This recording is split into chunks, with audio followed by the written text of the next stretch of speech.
Hello, everyone. Today with us, we have Justin David Carl, who went from having $80,000 of debt to becoming a millionaire in only 2 years. Justin, how are you doing today?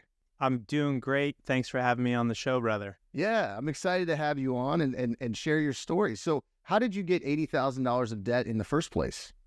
Long story, but essentially I think I was in debt pretty much from about age 13, 14, 15-ish, all the way through till about 34, 35. And this first started when I was a kid because back then they had this opportunity where you could get a bunch of CDs and you didn't have to pay up front. You just get the CDs and they'd send you a bill later.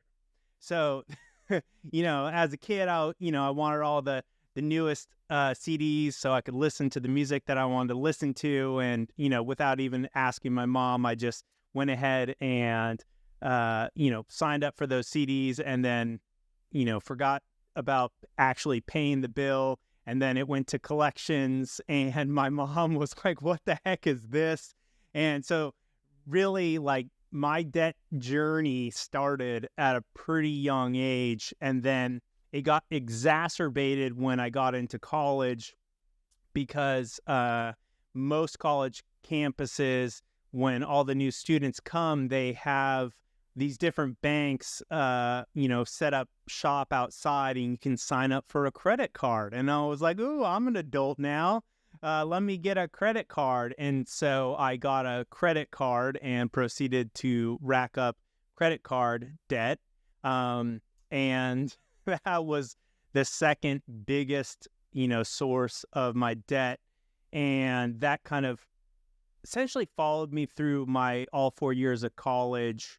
And, eventually after college, I went into even more debt. I accumulated additional credit card debt, school loans. And, by the time that I finally started to take a look at my money, and this was towards the end of 2017, I had racked up about 40 grand of credit card debt and about 40 grand of school loans. And I was incredibly stressed out and overwhelmed. And, even though I really started to look at the end of 2017, I had kind of been subconsciously aware of it for the last several years. And it was one of those things that, I'd wake up in the middle of the night stressed about the mounting debt, but I just proceeded to not deal with it and instead use things like alcohol and drugs to suppress the emotions. So yeah, that's kind of how it got started. So, you get to this point, you're stressed out, you're overwhelmed, you've got 80 grand in debt. What was the catalyst to say, hey, I'm actually going to do something about it? I'm going to start paying this off and trying this, change your situation. What was the catalyst behind that? What happened is I ended up leaving one career. So, after college, after doing a couple internships in investment banking and realizing that wasn't really the career direction I wanted to go into, I decided to take a year off from college to just kind of figure out what I wanted to do next. And then I figured I'd go back and finish up college and go through recruiting and essentially, take that year to explore different opportunities outside of investment banking. And I ended up moving down to LA. And prior to going to college, I went to Stanford. I took a gap year in between and I lived in Barcelona, and I really fell in love with nightlife. So after kind of realizing that the investment banking thing wasn't the thing I wanted to do, I was like, oh, I want to get into the nightclub business. And I was like, I'll do anything. I just want to get in the business. I want to become a nightclub owner. So I got to actually learn the business. So got into it, made a lot of money, but it was in Hollywood, LA. And even though I was making really great money, I was living well beyond my means. So I was making $150,000 to $300,000 a year, but I was living in super expensive condo, drove the Range Rover, ate out at all the fancy restaurants, constantly shopping for new clothes. And, the first year or two, I recognized, like, wait a minute, like, this nightclub thing, it's really fun, but it's not for me long term, because ultimately one of my dreams was to be like a great husband. And I kind of looked around in that industry and I realized, like, all the men, if they were a great husband, they get out of the industry, and all the men who stayed in the industry essentially ended up, cheating on their wives because there's just so much drugs, alcohol, temptation, etc. So even though in the first kind of 2 years, I knew that I needed to get out of it, I was so addicted to the money and the lifestyle and the social power of kind of having these, really exciting A-list parties with celebrities and athletes and millionaires and billionaires coming in and spending their money, that it took me about 7 to 8 years to get out of it.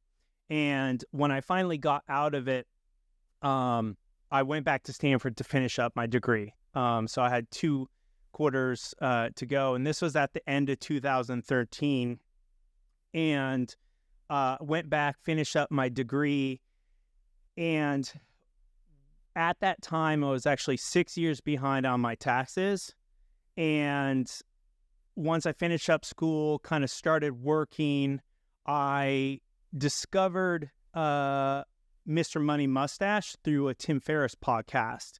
And I listened to the podcast and I was like really blown away about how he spoke about money. And I didn't really do anything with it at the time. I kind of just kept it in the back of my mind. And then I started working with a professional tax accountant to get my taxes cleaned up. And it was during that time I was like, I need some like inspiration, some motivation to like really get my taxes cleaned up, because cleaning up my taxes, that was actually part of my debt, was all the taxes that I owned. So that, I forget the exact numbers now, but all the back taxes I owed was a good portion of that 80 grand as well. And so I Googled Mr. Money Mustache to find some inspiration to keep working on getting my taxes cleaned up. And the first article that I stumbled upon was the shockingly simple math behind early retirement. And basically in that article, Mr. Money Mustache walks through how, like, if you can get your savings rate to a certain number, it correlates to the number of mandatory working years before you can retire or all work comes optional. And I kind of consider reading that article like my financial independence awakening, my FI awakening. I was like, oh my God, if I had understood this when I was working in Hollywood, making $150,000 to $300,000 a year, I'd be like retired by now, because I was making tons of money and I just, was not saving anything. I was living beyond my means.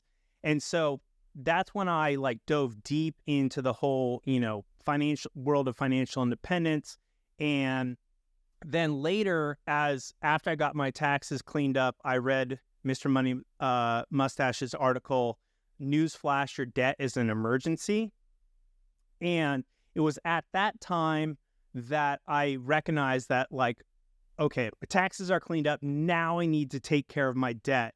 And during this time, I had started working with career coaches and sales coaches, because I was in enterprise sales with a company that serviced a bunch of tech companies across the Bay Area and across the nation. And I was starting to make a lot of money, way more than I ever thought possible. And that was, for me, I went from making around $150,000 a year to, after I started working with these coaches, making, in the year after that, I made $400,000. Then I made over $700,000. Then I made almost $900,000 in a year. So in that first year of discovering financial independence, like I hit that like new, like $400,000 mark. And I literally read that article, and I just, in one weekend, I will never forget that weekend, I just went in and I paid off all my debt, because I'd been saving up cash as I discovered, financial independence, I started just like stopped spending and started saving. And then I recognized, like, wait a minute, like this debt is, some of it's 7-8%, some of it is, 30%, and I just need to crush it all. And so I just paid off all my school loans in one weekend, paid off all my credit cards. And by that time, I had all my taxes paid back up. And so, in a sense, like I took care of my debt in like, in that first year discovering financial independence, but, basically from age 15 to 34, 35, so almost 20 years, I had been carrying that debt around, but I didn't actually do anything with it until the end of 2017. Are you familiar with the story of Roger Bannister? The guy who broke the 4-minute mile or the 5-minute mile. So yeah, what I would refer to Mr. Money Mustache for you is your Roger Bannister. He's the guy that like paved the way to say, hey, this is possible. And your eyes were just open and you're like, I could run a 4-minute mile hypothetically, right? And so that's amazing. So 2 pieces of content I'd love to just kind of dive into. One was the simple math of early retirement. And then the other one was debt is an emergency, or is your emergency. I think that's incredible that written content like spoke to you that much. Why do you think that was so impactful to you? There's that saying that like when the student is ready, the teacher appears. And I think, I grew up in a family situation where money was always really hard. And, my parents, lo and behold, were also often behind on their taxes and had a lot of debt, and so I think at that point, one of my childhood dreams was to become a millionaire. And I realized that, reading that article about the shockingly simple math behind early retirement, essentially it's never too late. So I was around 34, 35 at that time. And I was like, okay, I got a late start, but that doesn't mean I can't, go crazy, be like super extremist and, radically reduce all my expenses and really focus on both sides of the equation of the savings rate. So, your savings rate, which is detailed in that article, the shockingly simple math behind early retirement. It's the percentage of your income that you actually keep after your expenses and after taxes. And so what I started doing is I started tracking my savings rate. And I was like, because in my past, like one of my other major journeys was my fitness journey. And I realized once I started tracking my nutrition and, actually focusing on the food side of things, I was able to achieve the level of fitness that I wanted to achieve. And, I have this saying now that is adapted from Peter Drucker, what gets measured gets managed, but I've added to it like what gets measured gets managed, empowered, and manifested. So I identified a savings rate as the golden metric to getting me to financial independence. And so, when I read that article and I started, reading all the blogs, listening to all the podcasts, this is at the time that Choose FI podcast had just started a few months before I started listening to all that. And I even created like a money meetup, a financial independence meetup in the Stanford campus area. It wasn't like you didn't have to go to Stanford. We just met at Stanford campus because I wanted to get around other people who were on this journey to financial independence. So that, because I really believe, 3 things. You are what you consume. And this includes food, information, entertainment, music, blogs, books, etc. You are a product of your environment. And this includes like, where you work, where you are in the world. And you are the average of, say, the 5 to 20 people you spend the most time with.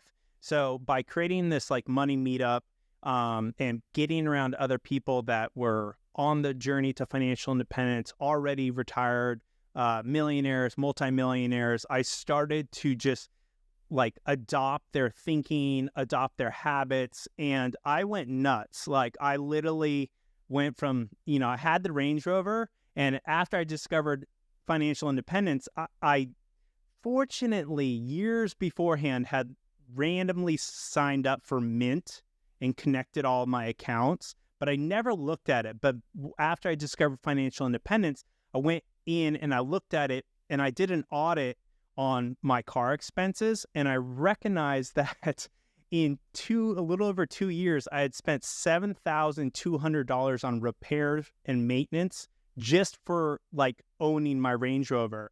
And I was like, what the heck? Like, that's like a used car right there. So I immediately sold the Range Rover and got a Prius, a 2012 Prius, which I still drive to this day as a multimillionaire, because what I recognized, like going through this journey of really diving deep into financial independence, is, aligning your values and your goals with the way you spend and utilize your money. And when I discovered financial independence, that became my number one goal.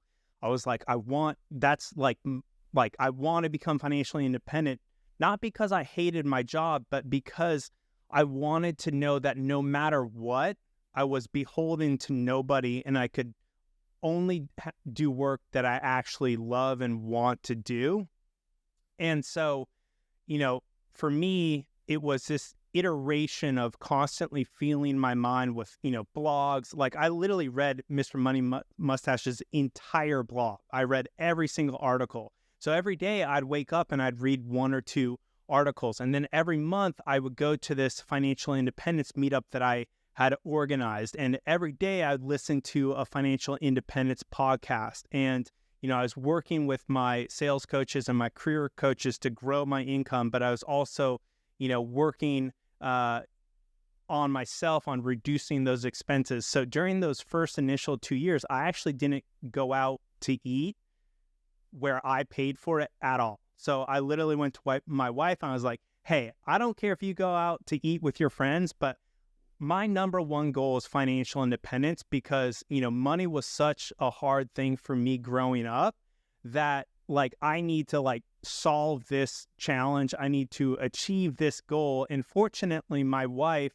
she supported me in achieving that goal. And, what I learned is, money is a team game when you're in a relationship, but that doesn't mean both people need to be like frugal weirdos and extremists like I was. So my wife continued to go out and eat with her friends and, do things like that. But I made it a huge game for me to live as frugally as possible for, the foreseeable future. And originally I thought this financial independence journey would take me like 7 to 10 years. But that's the thing I think is really incredible about financial independence. And like once you start to study personal finance and financial independence and money, is you start to recognize these ways to improve your speed to financial independence and take advantage of opportunities that you may or may not have recognized. So just how you said, Roger Bannister was kind of like Mr. Money Mustache was my Roger Bannister for kind of the frugal side of things, savings rate side of things. My career coaches, my sales coaches, they're like, Justin, like in Bay Area technology, you can make $500,000 to $1 million a year. And I was like, what? I can? And they're like, yeah, you totally have the skill set, the charisma, etc. So by them kind of giving me permission to like go out and make that kind of money, I went out and made that kind of money, just as Mr. Money Mustache kind of gave me permission or the idea that financial independence was possible. And even though I was so late to the game, like I didn't even start like really working on my money until 34 or 35, because I was so focused and so driven and I was willing to do whatever it takes, I was able to make rapid steps. And, I think this is really powerful because it doesn't matter where you're at in your journey. It just like you have to set like a goal, and whatever that goal is, start to align your values with that goal. And if you consciously choose values, those, consciously affect or influence your actions, and then your actions reinforce your values, and your values and your actions reinforce your identity. So I created this whole new identity that I was going to be like this financial independence, like I was going to become a millionaire, I was going to achieve financial independence. And that meant like I had to really rethink my entire lifestyle, everything that I did. And I made it for myself like a really fun game. So even though I was hyper frugal for 2 to 3 years, I knew it was a temporary strategy. It wasn't like I'd have to be frugal for the rest of my life, but I was like, the more frugal I am, the higher I can get my savings rate, the faster I can go towards this big goal of becoming financially independent, becoming a millionaire, and achieving that childhood dream of, becoming that millionaire and then achieving financial independence. So originally I did think it would take 7 to 10 years, but it really only took me about 2.5 years to hit my original financial independence number, which was 1.5 million. But then I went well beyond that. Yeah, that's incredible. I think a lot of people, they're going to listen to this and say, oh my gosh, that's what an amazing kind of to go from reading an article on a website to financial independence in only a couple of years is incredible. But one thing that I think is unique about your story, though, is, and I think this is where a lot of people struggle, is how do I increase my income substantially, right? It's one thing to be like, hey, I can go ask for a raise and I get a $10,000 raise. It's another thing to go from making $150,000 to $500,000. So what kind of tips do you have for people that maybe they feel stuck on the income side of the equation, but they want to figure out how do I kind of go to the next level? What kind of tips do you have for them? I think sales jobs is actually kind of like a cheat code to financial independence. If you can get into a sales job that has uncapped commissions and you're selling a really expensive service or product. So sales, I will say, isn't for everybody, but if you have any, desire or inclination to kind of really uncap your earning potential, you can get a great sales job that has a decent base salary and then a huge upside on the commissions. So I highly recommend to anybody, like if you want to supercharge your path to financial independence, getting yourself into a sales job, ideally with a technology company, because then you're selling potentially products that are, or services that are very expensive. So the company that I was a part of, we sold snack programs and catering programs to all the tech companies, which doesn't seem like really big business. And I would have never understood that it was such big business, if I hadn't gotten into it. And just to paint the picture for the audience, so a 500-person company spends about $1 million a year just on snacks alone. And this was started by like Facebook and Google, where they just started giving like snacks and catering, to all their employees to, kind of encourage them to, be at the workplace and make the workplace as fun as and enjoyable as possible, and really take care of the employees. And so all the tech companies started doing this, and $1 million or $2 million on snacks, and then $3 to $5 million on catering, because many of these tech companies in the Bay Area, New York, the major metropolitan areas, they're providing lunch and sometimes dinner and breakfast to all their employees. And so like it was massive business. So I was selling multi-million-dollar deals and I was getting commission on that. And I literally I got to a point. So the reason I achieved financial independence in, a little over 2 years is because I got my savings rate to 90% plus. And if you go look at that, there's a chart in the Shockingly Simple Math Behind Early Retirement. You can actually see if you can get your savings rate to like 85 to 90%, your time to financial independence is really only like 2 to 4 years. And so fortunately, I discovered financial independence, and instead of inflating my lifestyle, getting a nicer home, driving an even fancier car, eating out even more, spending even more money. I just like radically reduced my expenses and then hyper focused on just like getting as good as I could at selling as much catering and snack programs as I could. But there's like hundreds, if not thousands, of different sales jobs for tech companies selling all sorts of different products and services. So, I kind of recognize in the realm of financial independence, I think uncapped sales commission job is one of those like cheat codes that people could take advantage of.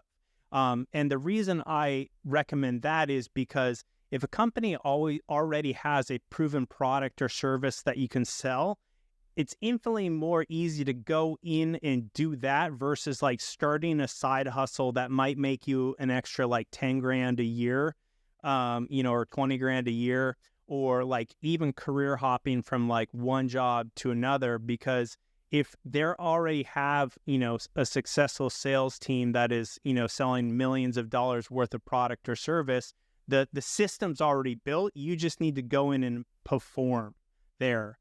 And so, this is why I kind of said, like, you are a product of your environment. So I would encourage people, like, if you're able to go to a place, like Silicon Valley or New York, or work for a company that is headquartered in one of the major kind of like tech hubs, of the world. And there's more of them nowadays than ever before. There's a tech community in Colorado. There's a tech community in Austin, Texas, New York, San Francisco.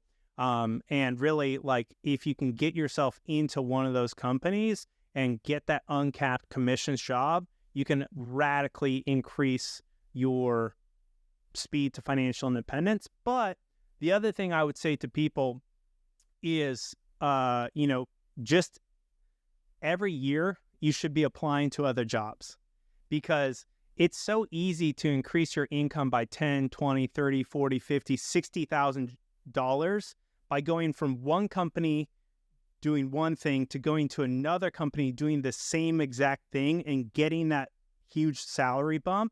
And if you can bump your salary every 1 to 2 years by, call it 20 to 60 grand, like, that is going to power you to financial independence so much faster than just by staying at the same company. Yeah, that's great. Now, I know a little bit more of your end story, because we kind of got from your investment banking to nightlife to sales, but then you decided to kind of take a new direction. What kind of caused you to switch gears from being in sales to where you are right now? The pandemic made me really rethink things. So essentially the pandemic hit, and as the audience is aware, most offices like shut down. And so that snack business and catering business, we literally lost 90% of our revenue in 3 months, which was crazy because we were doing like 80 to 100 million a year. So to go from, say, call it 100 million a year down to 10 million a year was a shocker. And so I was like, oh my God, I need to start building the next thing. And even though I achieved financial independence, I have always believed that I would never really retire. So as much as I love Mr. Money Mustache, like, I don't believe in early retirement, like where you just stop working and do nothing. And I know he has nuance around that about like, go do work that you actually enjoy. So I just, I focus on financial independence, not retire early. But when I saw my income take a massive hit, I was like, I need to start building the next thing so that I can continue to earn money and that I can continue to step into doing more work that is even more aligned with my values and the impact that I want to make in my life. And so about a year and a half, 2 years ago, I decided to create a coaching program around my two biggest passions, which was fitness and money. Because in my own journey with fitness, I tell people that basically I was kind of fit, kind of fat most of my life. No one had ever called me like overweight, but I could never get the abs, the muscular physique. And at age 31, after trying every diet, every workout, every supplement, everything, I started working with an online fitness coach. And in 6 months, I literally dropped 30 pounds of body fat, and I went from around 18% body fat down to like 6 to 8% body fat, got that super, muscular abs and physique. And I was like, oh my God, this is incredible. Like, you don't know what you don't know. And I just saw the power of coaching in that. And then I repeated that same thing working with the career coaches and the sales coaches, and then having kind of like unofficial money coaches, from my financially independent friends. And so what I recognized is, there are some people like me who will read a blog article and take massive action. But then there's also people like me who read all the articles, look at all the YouTube videos, try all the supplements for their fitness, and still don't achieve their goals. And then they finally work with a fitness coach and they get the results they want. And so I was like, I want to be that person who can help the people that want to work on their fitness and their money and have like a strategic, plan, action plan, the accountability, the strategies, the systems. And so really what I wanted to do is pay it back, or pay it forward. So everything that I had learned in my own study of personal finance and financial independence and fitness, I created a fitness and money coaching program called Fit Rich Life Coaching. And essentially that's what I've been doing for the last year and a half. July will be 2 years, officially 2 years. And then I also started a podcast called Fit Rich Life, which is all about fitness, money, and life optimization. And for me, that was stepping into work that was even more aligned with the impact that I wanted to make. Because, I felt great about, selling healthy and delicious and nutritious snack programs and catering programs to companies, because I knew every time I signed a new client, I was empowering that company and all the employees, hundreds, 500s worth of people to eat, healthier food. And that was like a step in the right direction towards, fulfilling my, what I would call like my dharma, but it wasn't like the end result. And so essentially, I started that fitness and money coaching program because that was another childhood dream. Around age 15, I read one of Tony Robbins' books, Awaken the Giant Within. And I was just really taken by the idea of like having such an impact in the life of another person by being a coach that helps somebody achieve their goals, 10 to 100 times faster. And I recognize, in the financial independence community, that's like a few percent of the world actually like gets immersed in financial independence. But most people need some sort of accountability and support to go through the money journey or go through the fitness journey. And so essentially, for me, stepping into fitness and money coaching has just been the next evolution of me making a positive impact in the world in a way that is deeply meaningful to myself. And, just seeing the results and the transformation in these people and playing such a big role in their journey is incredibly satisfying. I love kind of your whole journey from beginning to end. From, hey, I remember I had the Columbia House, I think is what it was, where you would pay for I think it was the CDs or the VHS tapes back in the day, right? Where it's like you sign up ahead of time and then you pay later. So you started there where you're like in debt at 15 to now, financially independent, working for yourself, having the resources that you always wanted, that dream from being a teenager. So if people really resonated with your story, where's the best place for them to find you, Justin? A couple resources for the listeners. So as I mentioned, the savings rate was kind of that golden metric that really empowered me to actually get my money house in order. And so I actually have a free savings rate money tracker that I've built for anyone. And they can get that at fitrichlifecoaching.com/tracker. And then, because as we mentioned, I'm also a fitness coach. Like, I think one of the biggest problems I see with people in their fitness is they don't actually follow a workout program. They just kind of show up to the gym and do whatever. So I also have a free 4-day workout program at fitrichlifecoaching.com/workout. the best place to really connect with me online is Instagram at Justin David Carl. You can also go to fitrichlife.com, and then I also create and share a weekly newsletter with tips, tools, and strategies to level up your fitness, money, and life. And you can get that at fitrichlife.com/newsletter. And it's free, no spam, easy to unsubscribe if you decide it's not for you. Awesome. Well, I'll make sure to link to those below the video. And Justin, thank you so much for being on the show today. My pleasure, brother. Thanks for having me.